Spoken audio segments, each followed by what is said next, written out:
Tout reste à faire, mais la nouvelle propriétaire de l'abbaye de Luxeuil, Pascale Parisot, sait ce qu'elle veut.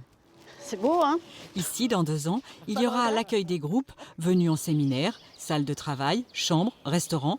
Si le montant de la transaction reste confidentiel, celui des travaux affiche l'ambition du projet. 10 millions d'euros de travaux sont déjà prévus. On a encore un toit à faire quand même, le toit d'une galerie qui est en mauvais état avec des infiltrations. On a le plancher de la chapelle qui est affaissé. Donc un certain nombre de travaux urgents. Et puis les fenêtres, il y en a certaines, on ne les ouvre plus de peur qu'elles tombent. Donc on compte surtout sur les entreprises et la prestation de qualité qui va leur être offerte pour financer la rénovation et l'entretien de l'abbaye de façon durable. Cette vente, c'est une épine en moins dans le pied de l'Église catholique de Franche-Comté. Cela faisait 6 ans que le diocèse cherchait à vendre cette abbaye, devenue séminaire puis maison d'accueil de groupes de chrétiens, difficile à remplir et à entretenir. De nombreux luxoviens restent attachés au lieu. Pour nous, ce qui était important, c'était de trouver un projet qui faisait consensus avec toutes les parties prenantes. Il y a beaucoup d'associations, beaucoup de bénévoles qui sont associés à l'abbaye, les associations des anciens, des amis, la Fondation Cugnier, les collectivités territoriales aussi. Des collectivités qui ont joué un rôle de facilitateur. Pour que le couple Parisot achète l'abbaye, il fallait que le collège privé, hébergé dans l'abbaye, déménage. La communauté de communes a renoncé à s'installer dans un autre bâtiment de Luxeuil pour laisser la place aux collégiens.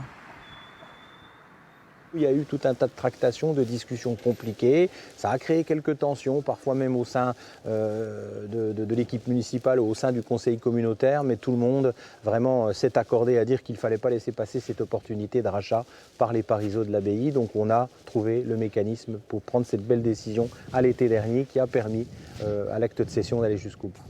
Voilà la cour d'honneur avec la statue de Saint-Colomban.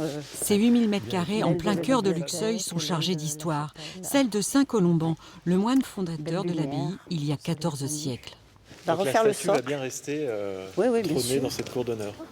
On garde toute la décoration liée à l'abbaye, au monastère, les moines, donc les abbés, les tableaux, tout reste en place. Le projet du couple Parisot est ouvert sur Luxeuil et ses habitants.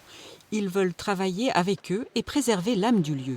Notre souhait, c'était d'avoir un vrai projet de vie, mon mari et moi, et un projet qui impacte une zone rurale, parce qu'on est très attachés aux zones rurales. On a beaucoup reçu nous-mêmes, ce qui nous a permis de faire des études, d'avoir des professions avec un haut niveau de responsabilité.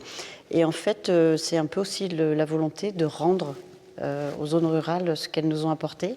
Le couple Parisot a les reins solides, mais il compte aussi sur les subventions et même les souscriptions pour faire de nouveau rayonner l'abbaye de Luxeuil.